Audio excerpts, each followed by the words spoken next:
Hello everyone, অনুমানিকা লাইফস্টাইলে mini ব্লগে সবাইকে স্বাগত। আশা করি সবাই খুব ভালো আছেন, আমিও খুব ভালো আছি। আমি হঠাৎ করে চলে গেছিলাম মাসির বাড়িতে।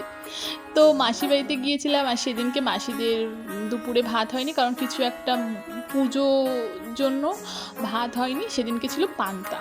তো আর ছিল শনিবার। তো আমি খুব একটা পান্তা খাই না বলে, তাই জন্য আমার জন্য আবার ডিম ভেজেও দিয়েছিল। তো ডিম ভাজা আলু সিদ্ধ দিয়ে পান্তা খেতে দারুণ লেগেছে। আর তারপরে সন্ধেবেলা ছিল পুচকুর জন্মদিন, মানে এটা আমার দাদার ছেলে। তো দাদার ছেলের জন্মদিন, আর সেদিনকে যেহেতু নিরামিষ ছিল তাই জন্য হয়েছিল লুচি, ফুলকো ফুলকো লুচি, আর তার সাথে ছিল ঘুগনি, যেটা আমার দিদি বানিয়েছিল। আর খেতে তো ছিল অসাধারণ।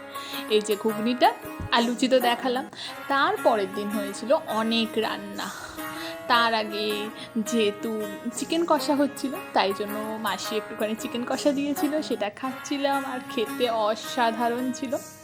না মাসি না, এটা মেসো বানিয়েছিল, আর খেতে অসাধারণ ছিল। তারপরে দুপুরে খেতে বসে গেছি। দুপুরে অনেক কিছু মেনু ছিল, তো তার মধ্যে থেকে আমি নিয়ে নিয়েছি এটা পাবদা মাছ। আর এটা খেতে যে কি সুন্দর ছিল, কি টেস্টি ছিল, যেটা বলার কথা না।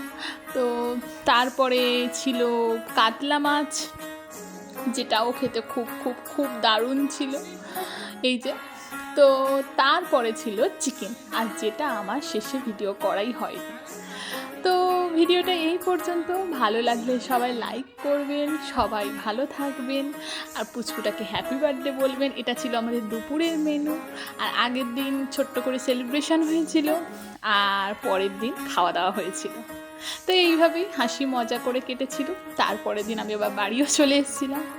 ভিডিওটা ভালো লাগলে সবাই লাইক করবেন, সবাই সাপোর্ট করবেন। দেখা হবে নেক্সট কোনো ভিডিওতে। আজকের জন্য এইটুকু।